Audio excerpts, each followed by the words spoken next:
everybody, FIDE Master Dennis Monokroussos here, and today we're going to take a look at a very nice game played by Anatoly Karpov back in 1994, one of his glory years. This was not played in his big triumph in Linares though, but in Tilburg, and his opponent was Karpov-Georgiev, the very strong Bulgarian grandmaster, probably their strongest GM ever until maybe Cheparinov, with the exception of Topalov. So of course Topalov supplanted him atop that country's standings, but Georgiev has been a very, very strong GM for a long time, and definitely a fine player. Alright, so as I said, this was played in Tilburg in '94, and it's I think quite an instructive game for a number of reasons, and it concludes in a very attractive way. So I think you'll enjoy this game quite a bit. Certainly that's my hope. Okay, so Karpov had white, and we have, by transposition, a Queen's Gambit declined, and we wind up in a Tartakover, which for, I don't know, about 4 decades at least, from the 60s through the O's, was perhaps the most common variation of the Queen's Gambit declined. So the Lasker is now experiencing a bit of a renaissance, thanks in good part to Anand's triumph over Topalov at the end of their match. I mean, there have been other players who have used it successfully. Kramnik had it as a weapon for a while. Yusupov especially made a lot of progress and developed the theory quite a bit when he was using it in the, I think, late 80s and early 90s.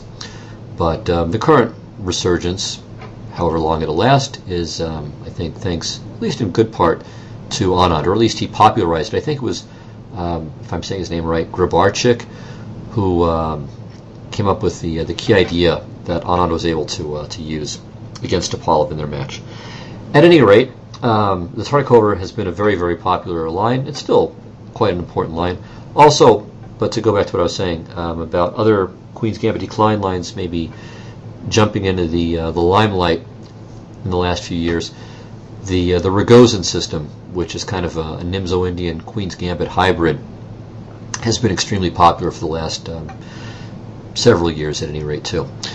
But this is one of these classic quintessential Queen's Gambit decline variations. And the point is simply this. In the Queen's Gambit decline, black's problem piece is this bishop on c8. How do we get into the game? If you look at the old orthodox systems with c6, not always with h6 thrown in first. So if you look at these setups, all right, they have their strengths and their weaknesses, but clearly the strength of this system is not getting that bishop on c8 into the game. So when Tartakover in his day developed this, and later the Soviet player Makaganov and the famous grandmaster Igor Bondarevsky, when they started to develop this, it became quite a powerful weapon, and it's been used successfully by greats like Geller, Spassky. Fischer used it a number of times. Timon, Bilyavsky, Nigel Short is a great exponent of this variation.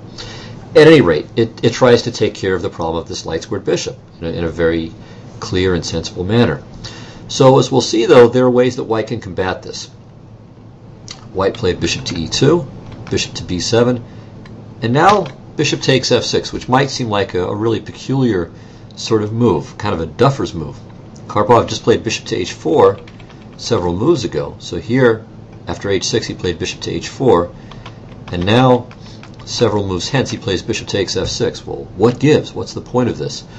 Well, the idea is that now that the black bishop is on b7, so it's not on c8 anymore, it's on b7, white would like to prevent black from playing d takes c4 and getting this bishop into the action. Alright, well, why not play c takes d5 straight away? Well, the problem with c takes d5 straight away, calling it a problem is a bit much. I mean, it's a perfectly legitimate move. But black can play knight takes d5 here. And now this diagonal is going to stay open. It's not going to be occluded by a pawn. Well, why not, let's say, bishop takes f6 here, bishop f6, and now e3, or let's say c takes d5. Well, let's start with that. Well, the first problem is that if you take this way, now the bishop can come out to squares on this diagonal, so there's no reason to play b6 any longer. Okay, fine. How about we play e3 at this point? And then, excuse me, in response to a move like b6, now you play c takes d5. Well, even here the bishop can kind of switch gears and come back out this way. But in fact, black will play more flexibly. So after e3, black should castle. Alright, so let's castle. And, okay, if rook to c1, for instance, then black could play still b6, but black will, again, tend to wait and play c6 and go for plans involving knight to d7, d takes c4, and e5. And this is playable too, so this is itself a major approach. The main point to grasp from this is that now a different plan is available to black that wouldn't have been available, that wouldn't be available here. So there are all these little finesses. Okay, so anyway, e3, b6, bishop to e2, bishop to b7, and now you take. So now that the bishop has committed itself to b7, you take on f6, and then you take on d5. Well, okay, one more question we might want to answer is, well, why not d takes c4 here? And then on bishop takes c4, play bishop to b7. Well, you know what? You can do that. It's another perfectly playable line. So this is another option. It does involve surrendering the center, but black will often end up doing it anyway. The only slight drawback of playing in this way for black is that he's giving up the center perhaps a little sooner than he might want to. So sometimes you can have these little move order finesses where you try to run one player or the other out of useful moves first and only then make the committal decision. But black can play in this way. Anyway, bishop to b7 is the main move here by a pretty long way. And then, while it's certainly not forced, as I said, c takes d5 is a reasonable move. Rook to c1 is another respectable alternative. But the main move at this point, given that white has played bishop to e2, is to play bishop takes f6. So going back here, going back a little bit, bishop to d3 is a major choice. And this is played when white does not intend to go for this fixed structure in the center. So here after bishop to b7, white castles and doesn't play bishop f6 and cd5 and so on. Alright, another move is rook to c1, just trying to wait for black to play dc4 before committing to bishop takes c4. So this is still another idea. After bishop to b7, well, white can again do this. But really, the bishop is probably still as well placed on e2 as it is anywhere else. Okay, bishop to d3 can be played though. But after c5, black is quite alright. So the main move here is b4, or perhaps the most successful move. And this, I think, will work kind of similarly to the line that we're going to look at. Here, black can play either c6 or c5. But maybe, well, okay, c5, this might be a slightly better version for white than in the bishop to e2 line. But in the c6 line, white has nothing better probably than bishop to e2, which will, or could transpose to our game. Alright, so bishop to e2, bishop to b7, takes, cd5, ed5. Alright, and now black wants to play c5, so this prophylactic b4 is pretty universally played at this point. And now black has a choice between c6, taking a very solid approach, and c5. Now let's explain what's going on here. Playing c6 solidifies the black structure, and it's also prophylaxis against the idea of b5. So if black were to play some waiting move here, like let's say knight to d7, white could consider b5 here. All right, he doesn't always play it straight away, but it's at least a possible option. So that's one idea, is to play c6 so that way on b5 you can play c5. All right, now what does black want to do? White has also managed to wrong foot black somewhat. When you have exchange Queen's Gambit declines, okay, this isn't an exchange variation, but you had the same pawn capture as in the exchange, where white plays c takes d5, black plays e takes d5, giving rise to a so-called Carlsbad pawn structure.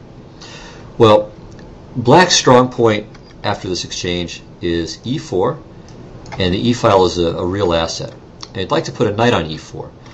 So the ideal setup, certainly in the version where the pawn is on c6 and black's pawn is back on b7, is to put the bishop on d6, the rook's on e8, the knight goes to f6, and from there jumps into e4. Alright, so that's black's big idea, but you can see he's kind of been wrong-footed. The bishop on f6 gets in the way of the knights taking that square, and it's itself not on the right diagonal.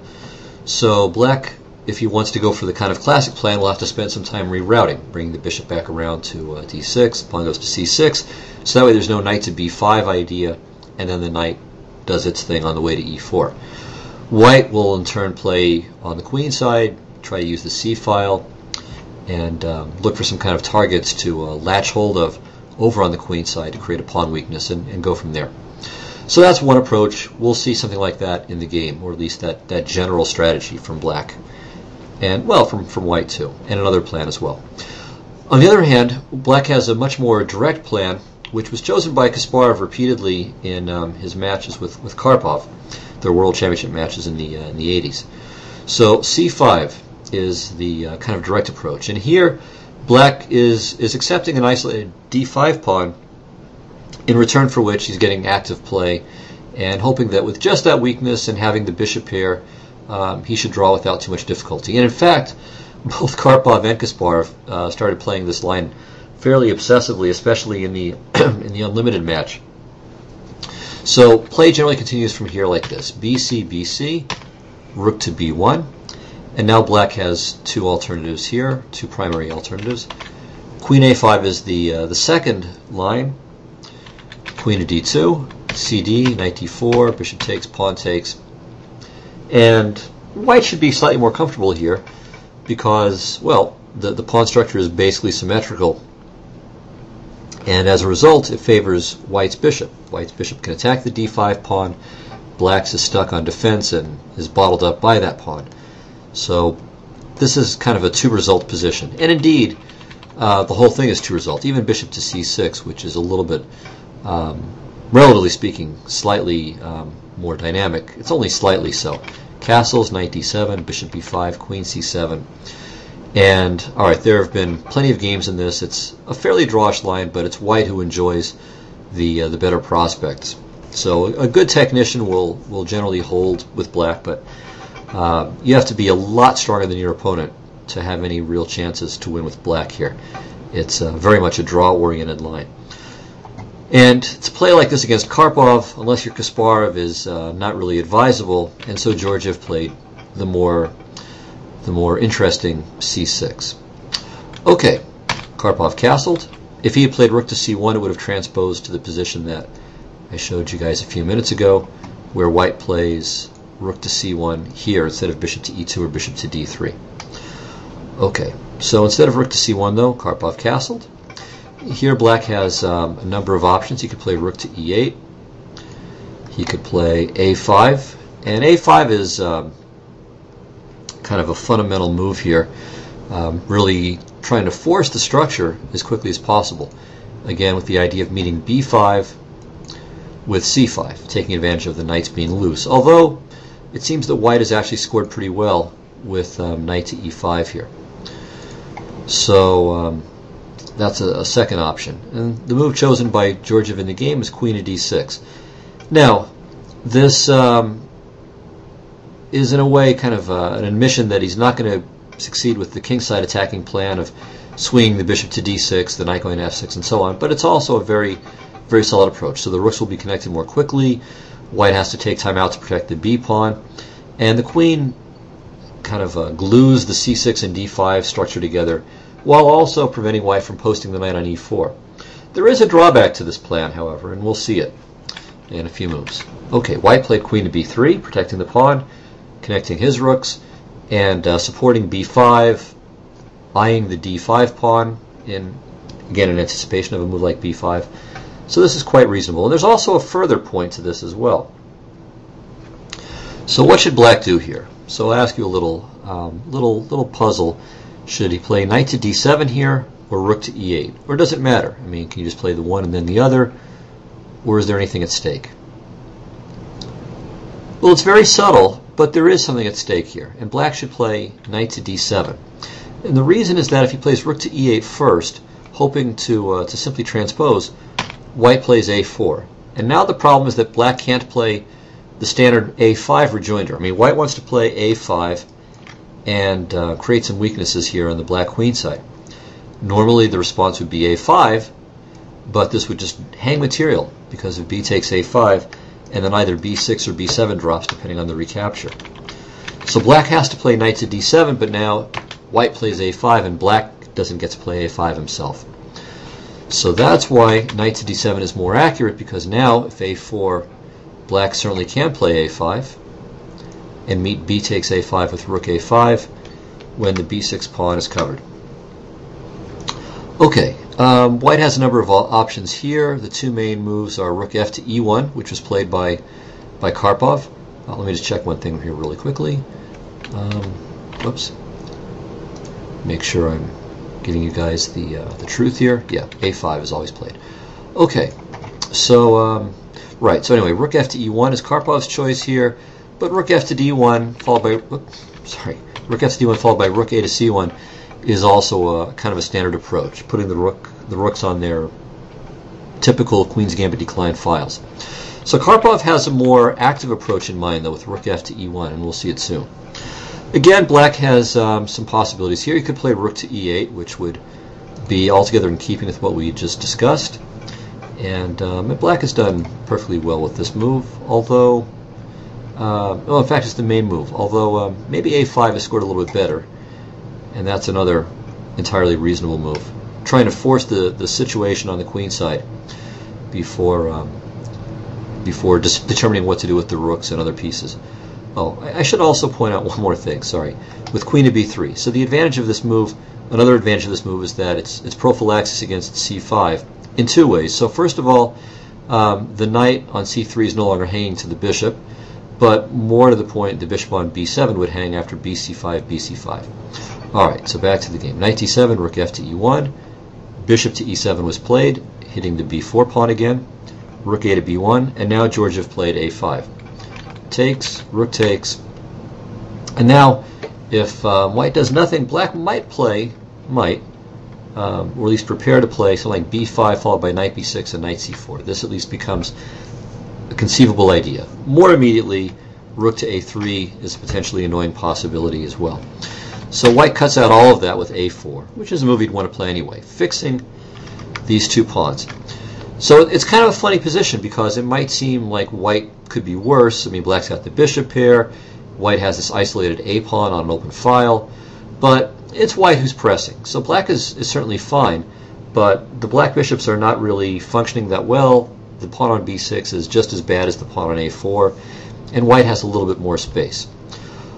All right. We'll see a further idea that white has coming up here. Now, what should black do? One idea is to, again, get on with the business of trying to recycle this bishop. So you put the bishop on d8 with the idea of putting it on c7. Then this is solid. The knight can then come to f6. And black can hope for some kind of interesting active play. Against this, though, white has his own active plan with e4. And this will spice things up. de, knight e4, and probably black's best is queen to f4, keeping the queen active, hitting the knight, still preparing bishop to c7, and also with the idea of perhaps swinging the rook from a5 over to the king side. So that rook on a5 can have a new set of tasks available to it. So white should probably play knight e to d2, and now knight to c4 is a possibility. So black should perhaps take a more modest approach after all with rook to a7. But this is a very interesting position and certainly playable for both sides. Instead of this, Georgiev played rook to e8, not committing, but finishing the development of his forces. All right, now for white, e4 is very much on the agenda, and it's just a matter of timing it. Because there's nothing else that he can do to make progress. I mean, he has no pawn levers on the queen side. And without any pawn levers over there, there's nothing he can do to really ramp up the pressure against the pawns. How can he attack the b6 pawn anymore, for instance? The bishop can never attack it. And a knight can only attack the b6 pawn from c4, from d5, or from a4, and none of those squares is accessible. So to get a little more juice in the position, he's got to play e4. Okay, when should he do it? Should he play it now? Should he prepare this? That's a good question.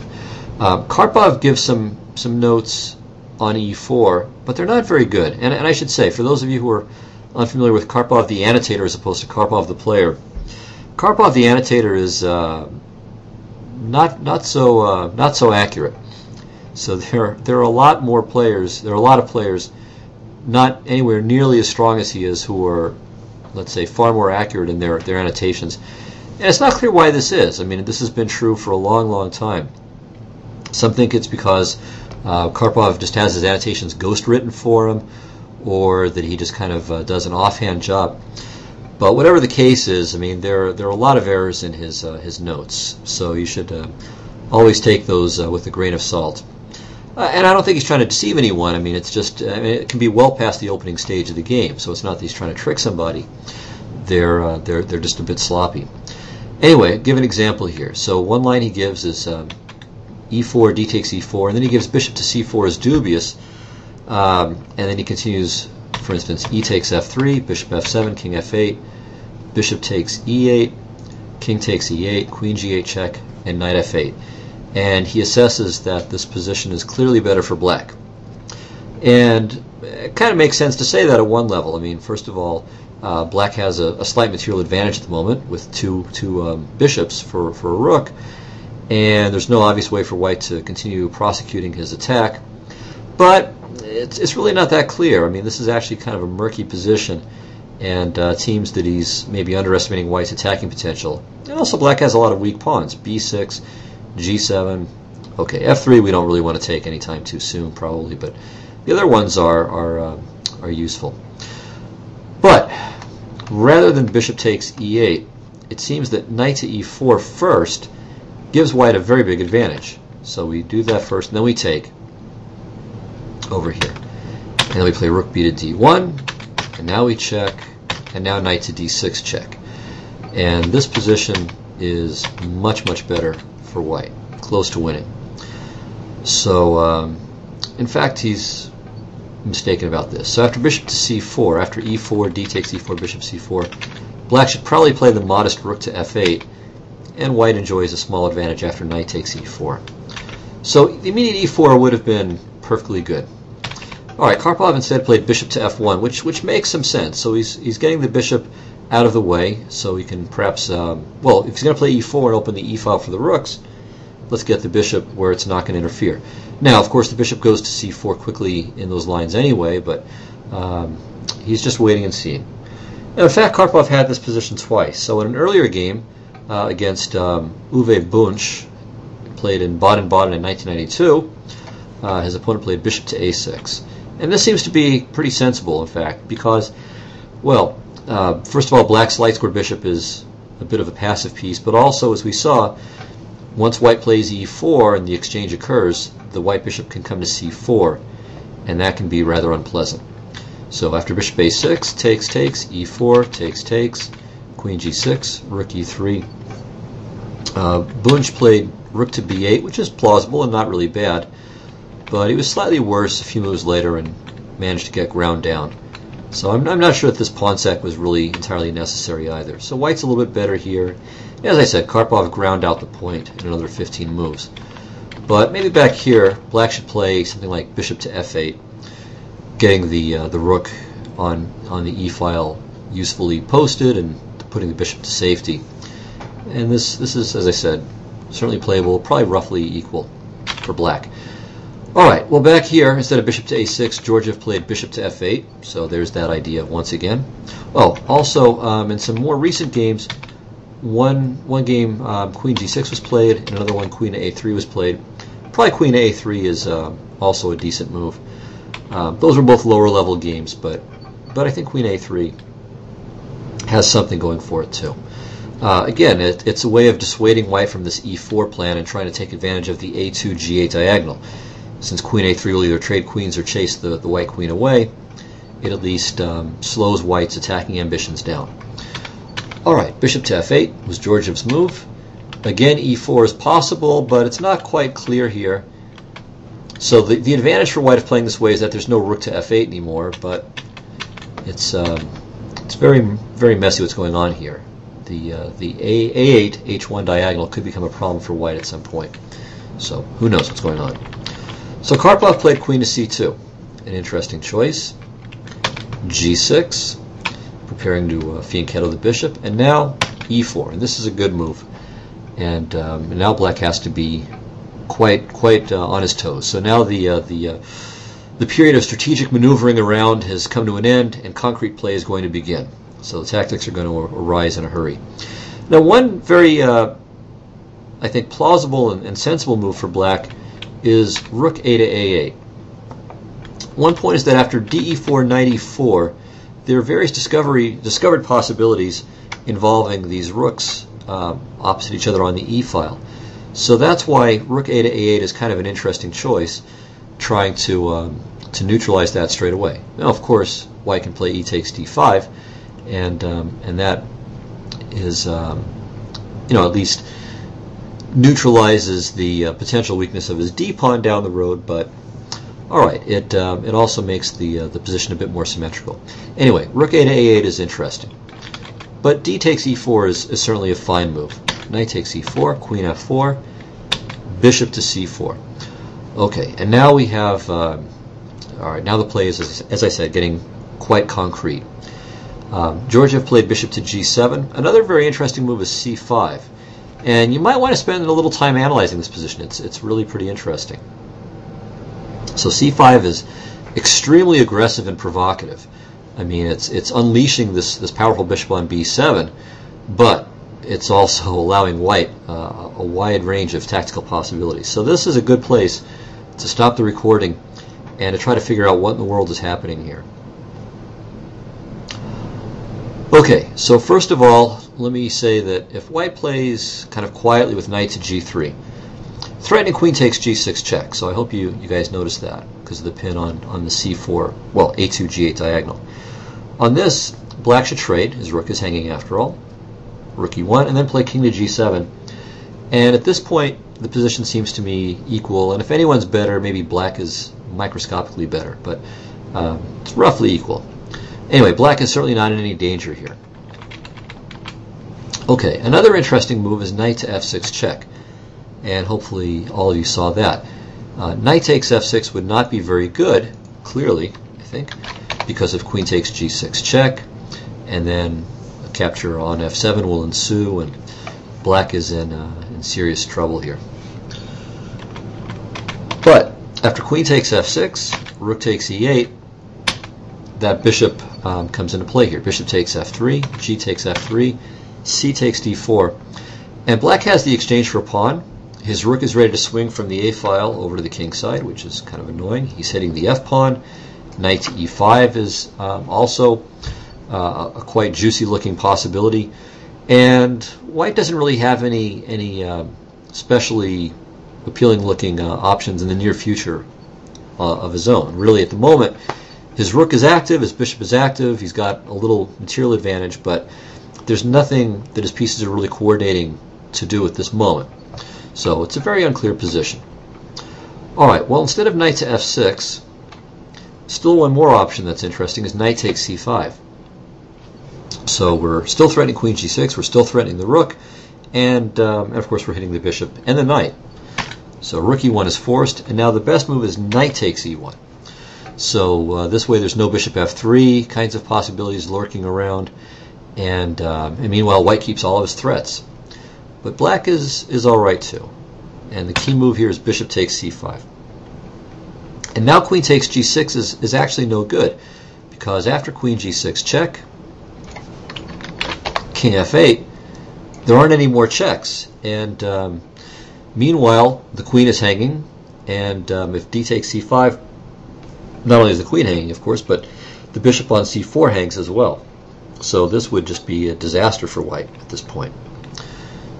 So d takes c5 is the move. And now black has two reasonable options from here. He could play rook takes c5, allowing queen takes g6 check, but again, after king f8, there's no follow-up. Alright, queen d3. We've got to threaten something back because black threatens the bishop on c4. So rook c4, queen d7. And now, here's a nice move. Bishop takes g2. And if king takes g2, there's queen to e4 check, followed by queen takes b1.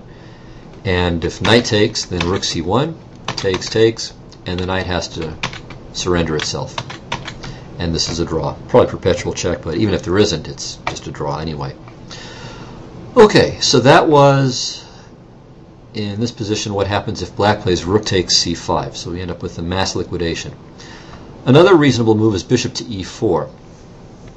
And on this, white's best is probably bishop takes f7 check, then queen c4 check, and now c takes b6. So the rook on b1 is safe because the queen on f4 would hang to white's queen. And here white has 3 pawns for the piece. The white king is maybe slightly vulnerable. Of course, the b pawn is a big asset for white on the other hand. So it's a messy position. Probably queen to e5 is best, breaking the pin, threatening the rook, and centralizing the queen. All right, so a very interesting possibility this c5 move would have been, and I think it would probably be equal, objectively speaking. All right, well, Georgiev played bishop to g7, and now maybe white should play knight to g3. So we already saw this idea. This seems to be a reasonably favorable setting. After rook e1 check, rook e1, b5, white might be a little bit better, but black certainly has counterplay of his own. So this would be a very, very lively position. All right, Karpov decided instead to just build with rook to e2, and it worked out beautifully in the game. But I think, objectively speaking, this was not as good as knight to g3. All right, here black could play b5. This is interesting. And after this, it looks like the best move is g3. And here's kind of a funny variation. Queen takes f3, rook e3. Now, if the queen goes back to f5, then knight to d6 is a bit too strong. And even queen h5, knight to d6 is quite unpleasant. So rook takes a4 seems to be the right move here. Rook f3, rook takes c4, rook c3, takes, bishop takes d4. All right, after knight to e2, white's a little bit better. He's got queen for 2 bishops and 2 pawns, but you know, these are very complicated positions, and the key is with the queen against an army of smaller forces, it really depends on how active the queen can be. I mean, if it can hit multiple targets, and if the side with the queen can prevent the other guy's smaller army or bigger army of smaller forces from coordinating against a given target. So as long as they're not functioning and ganging up on a certain point, the queen is going to be better. If they can do that, if they can keep each other protected and then just, you know, laser in on a given point in the white position, then it can be bad news. Anyway, at this point it looks like white is maybe very, very slightly for choice. Nothing serious though. Anyway, that's b5, g3, and so on. In the game, Georgiev played c5, which is a good move. Karpov played d5, so now he's got a passed pawn, but he's giving up a lot of dark squares, so now e5 is a nice outpost. d4 might be a great square for the bishop at some point, especially if that knight on f3 is traded off. And positively for black from a defensive point of view is that this bishop on c4 is, at least for the moment, not really doing anything special. Okay, so here I think, kind of ironically I suppose, but sensibly, bishop to a6 would have been the best move. So yeah, the bishop on c4 wasn't doing anything just at that moment, but of course d6 might always happen. Also, the bishop on b7 is not doing anything, although again, if d6 happens, then that bishop comes back to life. But this I think would have kept kept black a bit safer, and he might even be a touch better at this point, although it's again roughly equal. Instead, Georgiev played rook a to a8, and this is not a bad move, certainly, but and the key point is to secure the rook on e8. Well, Karpov played rook b to e1, piling up here. Okay, at least hinting at possibilities, taking advantage of the rook on e8, although nothing works yet because knight f6 check is met by knight takes f6. All right, well, what does black do here? Again, bishop to a6 is possible. This is not a bad move. Another possibility is knight to e5, as I mentioned, trying to get rid of the knight on f3, because the knight on f3 is really white's only piece that's defending against the dark squares in the center. So by trading that off, there's the possibility of putting the bishop on e5 or on d4 at some point. So knight e5, rook e5, queen b3, queen f5. Very complicated position here. All right, and in the game, Georgiev played rook a to d8, which is also very sensible, bringing this rook to in the hopes of combating White's d5 pawn. All right, queen to b3. This is a nice multi-purpose move, so it defends the d5 pawn some more. It hits the b6 pawn, and now there are ideas like a5 lurking about. So black played bishop to a8, and now Karpov plays g3. So we see another point of the queen going to b3. The knight on f3 is defended, and of course still a further point is that it jumps on the a2 g8 diagonal again. So that way, once d6 happens, good things are going to happen for White. And indeed, Black already has a bit of a problem here. If he plays the queen to f5, well, he's walking smack dab in a knight to d6, and he's already in big trouble. So his best move here is queen to g4. And one possible continuation is h3, which is a nice move. Okay, Black certainly can't take, because after knight e to g5, he loses right away because the rook on e8 is loose and the queen on h3 is loose. So he's got to go to h5. Now White should play king to g2, aiming to play g4, just trapping the queen. So Black has to play g5. And while he has to do it, it's also not so bad because it helps shore up the weak f7 point. So White's better here, but Black is still alive and kicking. All right, in the game, Georgiev played queen to b8. And this makes sense. I mean, it keeps the d6 square under control. It protects the b6 pawn a second time. But the queen is now far away from the king side, and after d6, Black has some real problems and is only hanging on by a thread. And in fact, he might be losing, maybe not, but it's certainly very close. It seems that the only playable move at this point for him is rook takes e4, allowing bishop f7 check. King h7, takes, rook takes. Now, if queen takes d6, rook e6 is winning. And on knight f8, I think Karpov gave something like h4 here, but that's, again, not a very good move. But a good move here is knight to e5, and this gives White some chances. Very good chances. Maybe Black can hold, but it's close. So here's the key line. Rook to d5.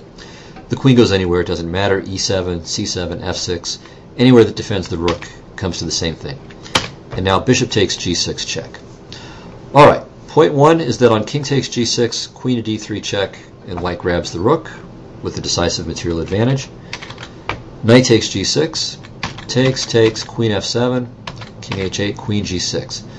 And White's up a pawn, and is going to win a second pawn because Black can't keep both b6 and h6 protected.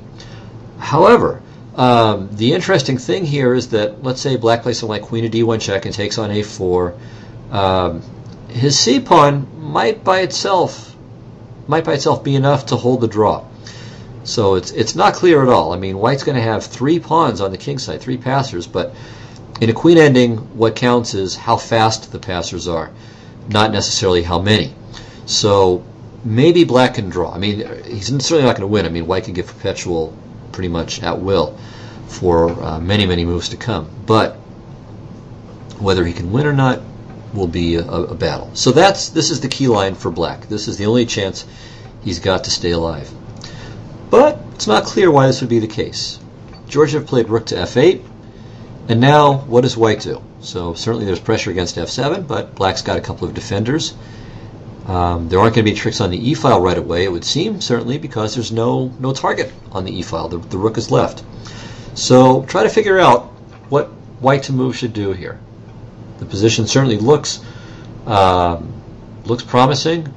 White's pieces are on about as good a squares as they can possibly be on, short of some kind of breakthrough. So see what you can come up with here. Well, I mentioned some kind of breakthrough, and that indeed is what's going to happen here. White's pieces are, White's all dressed up, and now it's time for him to go to town. Bishop takes f7 check. All right, if Black doesn't take, then White's, of course, very happy. So rook takes f7, knight e to g5, continuing to pile up, hg, knight g5, rook d to f8. Okay, well, what do we do at this point? So Black is up 2 pieces, for 2 pawns, and okay, not only might he take on d6, but even more to the point, he may play queen to b7 and remind white that his own king is not necessarily as well defended as it could possibly be. And from b7, the queen not only threatens mate, but it also threatens to close this diagonal with queen to d5. So what does white do here? Knight takes f7. If I recall correctly, even against that, queen to b7 is a sufficient rejoinder, because knight to d8 check. Yeah, let me show you. So knight here, queen here. Materially, black is doing fine. I mean, it's rook and 2 pawns for white against 2 bishops for black, and the bishops here are very, very good. Knight to d8 is not anything serious because of queen to d5, stopping the check and saving the queen. And there isn't any kind of smothered mate setup on the king side. I mean, there's no for one thing, there's no pawn on h7 to lock in the black king. So black is all right here. So what does white do to make further progress? Rook e7. Well, again, queen to b7. So the key move here is rook e8. So a terrific move, just pinning the rook on f8. So now queen takes f7 is the big bloody threat. So if rook takes f8, well, this is a catastrophe. Queen f7, king h8, rook e8 check, and white's going to end up lots and lots and lots of material ahead. So that's hopeless. Okay, what else? You could try knight to e5, another way of defending the rook on f7. But against this, just rook takes b8, c4, and now rook f8 check, and white ends up with way too much material ahead. He'll have a queen and 2 pawns for 2 bishops. Not even close. Another try is c4. Queen takes c4, and now knight to e5. But on this, rook 1 to e5, queen b7. So that's why you play knight to d7 first. Okay, so that way the queen is protecting the rook on f7. But now white can cash in. Queen f7, knight f7. Very convenient that all of these white pieces are defending each other. So for instance, bishop takes e5, rook f8, king f8, knight e5. White's up 3 pawns and may even win a 4th pawn because he's threatening the g6 pawn, and knight to d7 check, and knight takes b6. Okay, so c4 doesn't save black, rook takes e8 certainly doesn't save black, knight e5 doesn't work either. Finally, the move chosen by Georgiev in the game is queen takes d6, but this doesn't really help. Queen f7 check, king h8, and now knight to e6 was the last word. The threat is queen takes g7 mate. We can notice that rook to g8 doesn't help, not only because white could play queen takes g8 mate, but he could still play queen takes g7 mate. So lacking any sensible way to defend that bishop, black resigned here. So very interesting game, a good battle. I like the way Karpov played, although it has to be said that for a long time the game was roughly in balance, and really the key moment was let's say around here. So Georgiev's plan of rook a to a8 followed by rook a to d8 was just too slow. It let Karpov put every piece in perfect position for the final attack, and after bishop a8, g3, and d6, I mean, it was just the axe was ready to fall. So rook e4 was the last chance.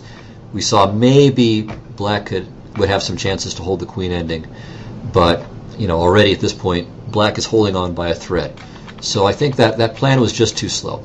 And in general, this idea with bishop to a6 seems to be a pretty decent one for black in this variation. So very interesting game, as I said. I think a very instructive game as well for what still is a reasonably important line of the Queen's Gambit decline. So the Tartikover is one of these perennial variations. I mean, it's never going to be completely out of fashion, and this main line here where white goes for what's called the fixed center plan with bishop to e2, waiting for bishop to b7, and then swapping twice.